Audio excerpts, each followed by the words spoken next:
अस्सलाम वालेकुम स्टूडेंट्स। मेरा नाम सैयद वकास शाह है और मैं मैथमेटिक्स का लेक्चरर हूँ। आज हम एक नया सीरीज़ शुरू कर रहे हैं अपने मैथ्स लेक्चर में और ये क्लास 10 के बारे में है, जिसमें हम क्लास 10 के चैप्टर 1 क्वाड्रेटिक इक्वेशन से स्टार्ट ले रहे हैं।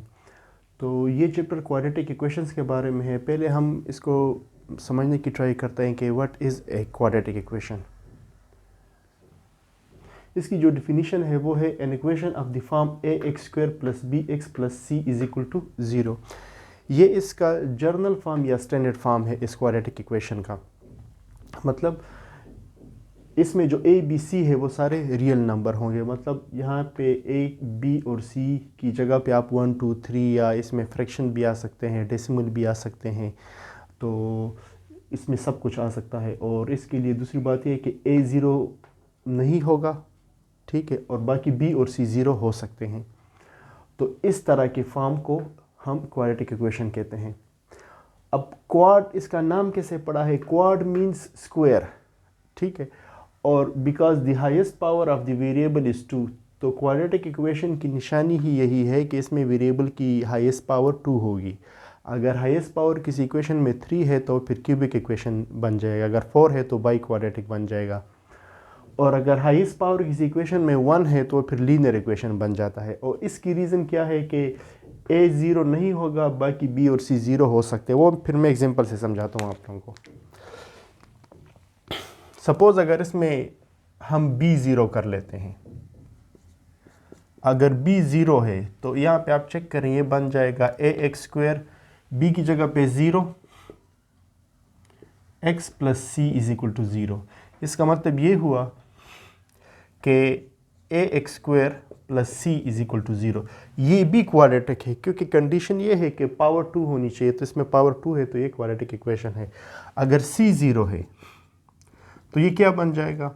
ए x square plus b x plus 0 is equal to 0। तो इससे बन जाएगा a x square plus b x is equal to 0, ठीक है। तब भी एक क्वाड्रेटिक इक्वेशन है क्योंकि हाईएस्ट पावर 2 है। अगर ए 0 है तो फिर ये क्या बन जाएगा? 0 x square plus b x plus c is equal to 0, जिससे हमारे पास आ जाएगा b x plus c is equal to 0। अब ये लीनियर इक्वेशन बन गया है क्योंकि हाईएस्ट पावर इसमें क्या है? 1, तो ये लीनियर इक्वेशन बन गया है। इस वजह से बी सी हमारे पास 0 हो सकते हैं मगर ए 0 नहीं हो सकता, ठीक है। तो इसकी एग्जांपल क्या है हमारे पास क्वाड्रेटिक इक्वेशन की? Suppose 2x square plus 3x minus 1 is equal to 0। इसमें आप चेक करें, a हमारे पास 2, b 3 और c हमारे पास -1, ठीक है। अगर x हमारे पास ना हो, suppose x square minus 1 is equal to 0, ये भी हमारे पास क्वाड्रेटिक इक्वेशन है। अच्छा, इसमें एक और ख़ास बात, क्वाड्रेटिक इक्वेशन के जो रूट्स होते हैं वो 2 होते हैं। मतलब क्वाड्रेटिक इक्वेशन में जो x की वैल्यू होती है वो हमारे पास हमेशा 2 होती है। पावर 2 है तो x की जो सोल्यूशन होगा, इस इक्वेशन का जो सोल्यूशन होगा या x के जो वैल्यू होगी वो हमारे पास 2 होंगी, ठीक है। तो एज लॉन्ग एज की इसमें वैल्यू 2 आती है तो वो क्वाड्रेटिक इक्वेशन होगा। अच्छा, अगर इस तरह हो 2x square minus 6x is equal to 0, ये भी क्वाड्रेटिक इक्वेशन है। ये भी क्वाड्रेटिक इक्वेशन है, x square is equal to 0, क्योंकि इसके दो सोल्यूशन बनेंगे, x इज इक्वल टू 0 और 0, ठीक है। तो ये सारे हमारे पास क्वाड्रेटिक इक्वेशन के बारे में थोड़ी सी इंफॉर्मेशन थी। अगर आप लोगों की वीडियो देखने के बाद अगर आप लोगों का कोई क्वेश्चन हो तो आप काइंडली कमेंट में पूछ सकते हैं, ठीक है। अब आते हैं एक्सरसाइज की तरफ। बल्कि एक्सरसाइज से पहले हम इसका जो क्वाड्रेटिक फार्मूला है वो प्रूफ करते हैं कि क्वाड्रेटिक फार्मूला कैसे है इसका।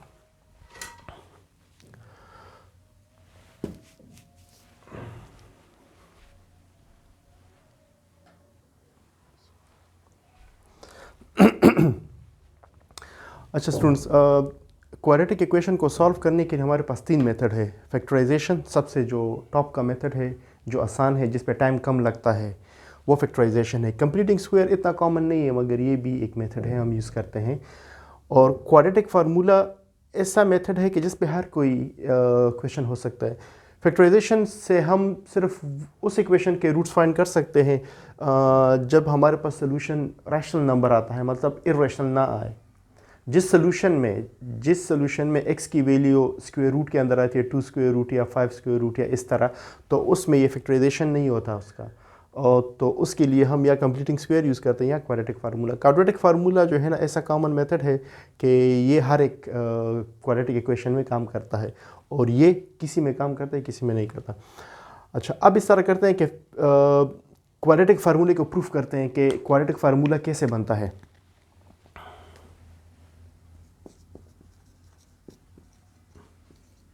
क्वाड्रेटिक फार्मूला,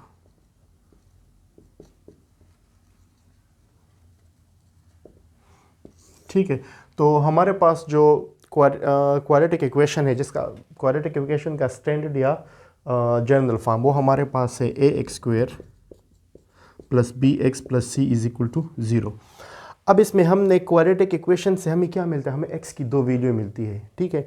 तो उसके लिए हम सबसे पहला स्टेप ये है इसको प्रूफ करने का कि आपके पास x² का कोएफिशिएंट 1 होना चाहिए। तो इसका मतलब ये हुआ कि a जो है ना, यहाँ से हमने सारे टर्म्स को a पे डिवाइड करना है कि यहाँ से a ख़त्म हो जाए और x² का जो कोएफिशिएंट है, जो इससे पहले नंबर बनता है, वो हमारे पास 1 रह जाए।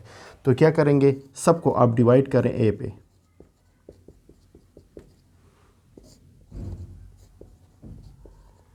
ये ख़त्म हो जाएगा।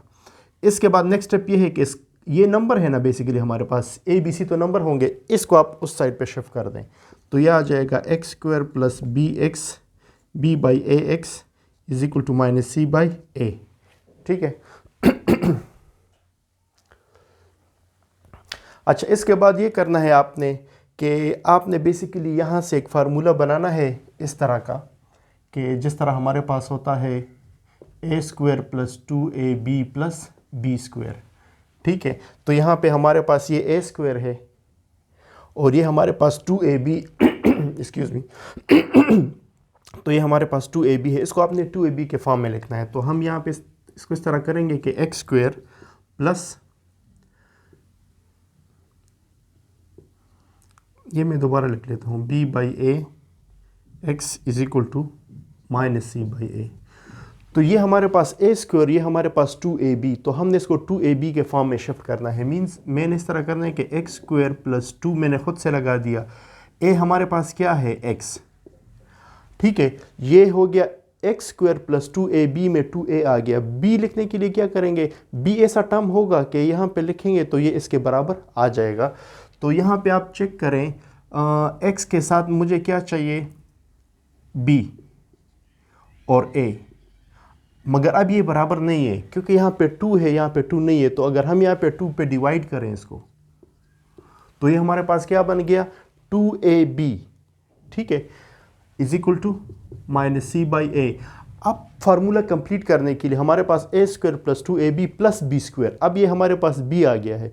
इस b को मैंने स्क्वायर करके यहाँ ऐड करना है कि मेरे पास एक स्क्वायर बन जाए, a प्लस b का होल स्क्वायर बन जाए मेरे पास, ठीक है, ये वाला फार्मूला बन जाए। तो उसके लिए क्या करेंगे हम कि दोनों साइड पे हम b बाई 2a का स्क्वायर ऐड करेंगे।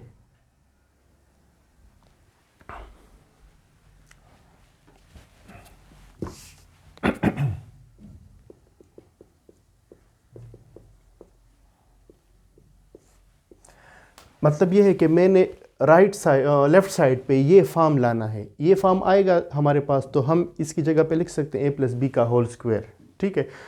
तो अब मैं क्या करूँगा, एडिंग b², तो b² की जगह पे ये है ना, तो b divide by 2a² on both sides, दोनों साइड पे एक आप ऐड कर लें कि हमारे पास एक कंप्लीट स्क्वायर बन जाए। तो इसे आ जाएगा x² plus 2x b by 2a plus b by 2a का square is equal to minus c by a plus b by 2a का स्क्वायर। मैंने जस्ट b बाई 2a का स्क्वायर दोनों साइड पे ऐड कर दिया है, ठीक है। तो इससे अब ये चेक करें आप, ये हमारे पास फार्मूला हो गया है a² plus 2ab plus b²। तो यहाँ पे हम यूज़ करेंगे using a² plus 2ab plus b² is equal to a plus b whole square. जब आपके पास ये आ जाए तो उसकी जगह पे ये लिख सकते हैं, अगर ये आ जाए तो उसकी जगह पे आप ये लिख सकते हैं। तो ये किसका होल स्क्वायर हो जाएगा हमारे पास, यहाँ पे देखें फर्स्ट टर्म x, यहाँ पे साइन क्या है प्लस, और b हमारे पास है b divided by 2a whole square. अगर आप इसको खोलेंगे तो आपको ये मिलेगा और इसकी जगह पे आप ये लिख सकते हैं, ठीक है। इस साइड पे आप चेक करें, minus c divide by a plus square को आप खोल दें तो बी स्क्वायर डिवाइड बाई इस दोनों पे नीचे अप्लाई करें तो 4a स्क्वायर हो जाएगा, ठीक है। अच्छा, क्योंकि हमने x की वैल्यू फाइंड करनी है तो हमने इस स्क्वायर को ख़त्म करना है। स्क्वायर को ख़त्म करने के लिए हम स्क्वायर रूट लेंगे दोनों साइड पे, ठीक है। तो दोनों साइड पे आप स्क्वायर रूट ले लें।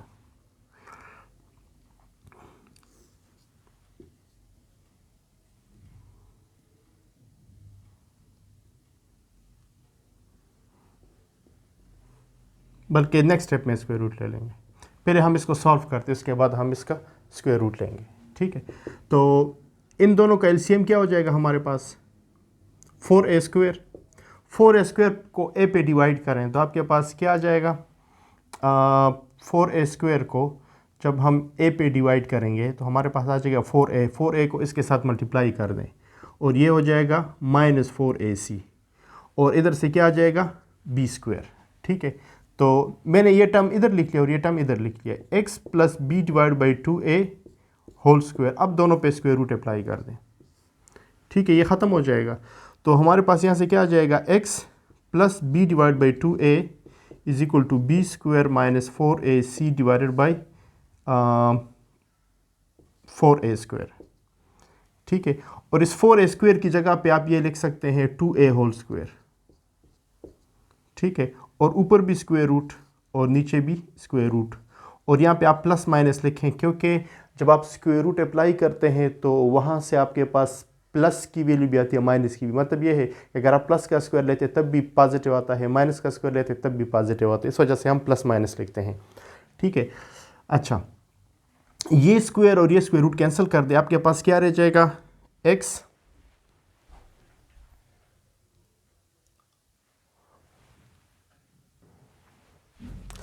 अच्छा ये नीचे नज़र नहीं आएगा आपको कैमरे में, तो आप यहाँ पे आप इसको देखें फिर।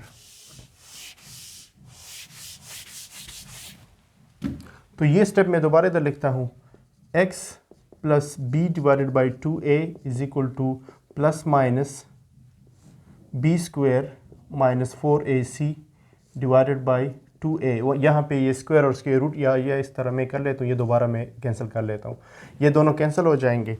तो यहाँ पे आ जाएगा plus minus b square minus 4ac divided by 2a और ये ऊपर स्क्वायर रूट और ये x plus b divide by 2a। इसको आप उधर शिफ्ट कर दें तो x is equal to minus, ये इधर आके minus B divide by 2a बन जाएगा, ये जो है ना इधर आके ये minus B divide by 2a बन जाएगा, plus minus b square minus 4ac divided by 2a, ठीक है। अब 2a एलसीएम हो गया हमारे पास, तो 2a minus b plus minus b square minus 4ac under the square root, ठीक है। तो ये हमारे पास वो सोल्यूशन है, वो क्वाड्रेटिक इक्वेशन है जो हम बार बार यूज़ करते हैं। और ये इस तरह इसका प्रूफ है कि हमने इसको प्रूफ किस तरह करना है, क्योंकि कुछ स्टूडेंट को फिर जो आउटस्टैंडिंग होते हैं, जो बड़े काबिल होते हैं, वो इंटरेस्टेड होते हैं इन चीज़ों में कि ये फार्मूला आया कहाँ से है, ठीक है। अब आते हैं एक्सरसाइज 1.1 की तरफ।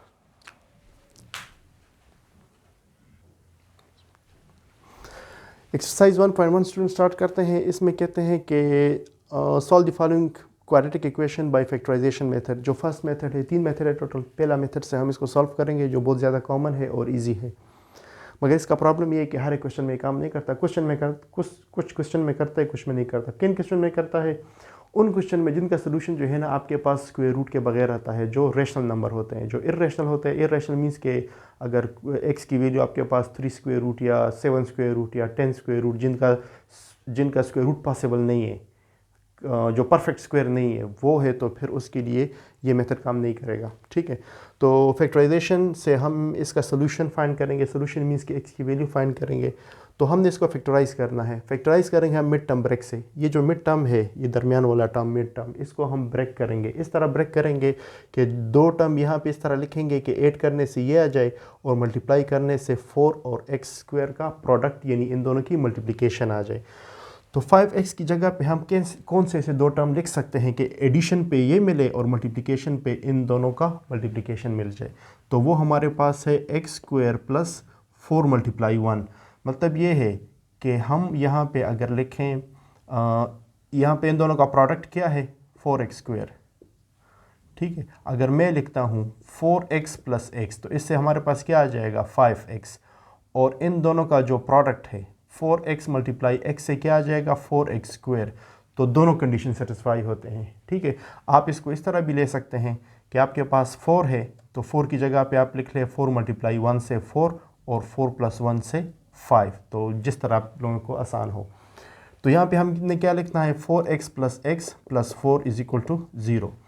अब पहले दो टर्म इन दोनों से आपने कॉमन लेना है और फिर इन दोनों से कॉमन लेना है, ठीक है।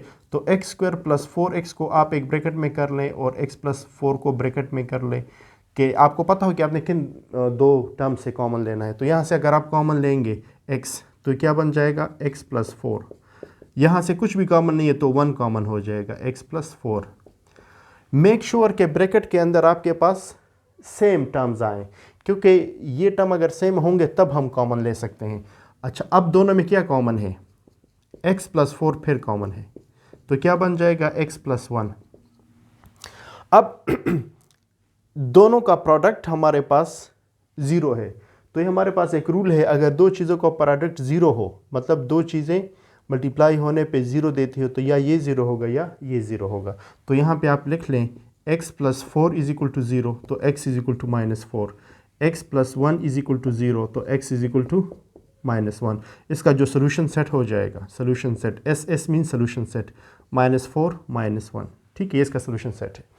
अब आए क्वेश्चन नंबर 5 की तरफ। ये मैंने सेलेक्ट किया, जो डिफ़िकल्ट है वो मैंने सेलेक्ट किया, बाकी आपने मेथड सीख लें तो सारे क्वेश्चन एक ही मेथड से हैं। तो इसको पहले हमने स्टैंडर्ड फॉर्म में लिखना है। स्टैंडर्ड फॉर्म का मतलब ये है कि 3 टर्म्स होते हैं, एक x² वाला, फिर x⁻1 और फिर यहाँ पे x⁻0, कांस्टेंट में x की पावर 0 होती है, ठीक है। तो पहले आपको इस क्वेश्चन को आपने स्टैंडर्ड फॉर्म में लिखना है। तो इसके लिए क्या करेंगे, x² - 1 ब्रैकेट ख़त्म करें, इसको मल्टीप्लाई करें 4x - 4 इस साइड पे शिफ्ट करें, x² - 1 - 4x + 4 = 0। तो x² - 4x -1 + 4 से क्या आता है -3, ठीक है। अब यहाँ पे 4x की जगह पे दो टर्म लिखते हैं कि एडिशन पे 4x मिल जाए और मल्टीप्लिकेशन पे इन दोनों का प्रोडक्ट यानी 3x²। तो इसकी जगह पे अगर हम लिखें इसकी जगह पे हम अगर लिखें 3 1 = 3,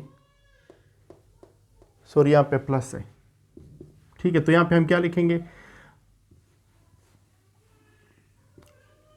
-4 है हमारे पास, तो -4 की जगह पे अगर हम लिखें -3 - 1, ठीक है, और ये दोनों मल्टीप्लाई हो के क्या मिलता है हमें +3, तो सारी कंडीशन सेटिस्फाई हो जाती है, ठीक है। तो यहाँ पे हमने क्या लिखना है x² -3x - 1x या x + 3 = 0। तो अब इन दोनों से कॉमन ले, x कॉमन हो जाएगा, x - 3, इन दोनों से -1 कॉमन है तो x - 3, क्योंकि ये माइनस डिवाइड होके प्लस आ जाएगा और माइनस प्लस से माइनस आ जाएगा = 0। अब ये कितने टर्म है, इसमें दो टर्म है, एक ये टर्म एक ये, इन दोनों में क्या कॉमन है x - 3, तो हमारे पास क्या आ जाएगा x - 1। अच्छा, जब दो चीज़ों का प्रोडक्ट 0 है तो या पहला टर्म 0 होगा और या दूसरा, तो x - 3 = 0 और x - 1 = 0, तो x = 3, उधर जाके x = 1, तो सोल्यूशन सेट क्या हो गया हमारे पास 3 1, ठीक है।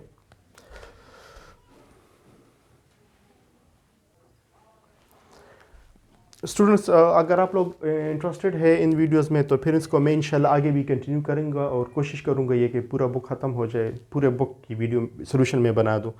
तो आप कैंडी कमेंट करके बताएं कि अगर आप लोगों को कोई सजेशन भी देना चाहते हैं इम्प्रूवमेंट के लिए, या कोई इस तरह चीज़ जो आपको समझ ना आए तो आप कैंडी कमेंट में पूछ सकते हैं, ठीक है। तो अपनी राय ज़रूर दीजिए। बहुत शुक्रिया।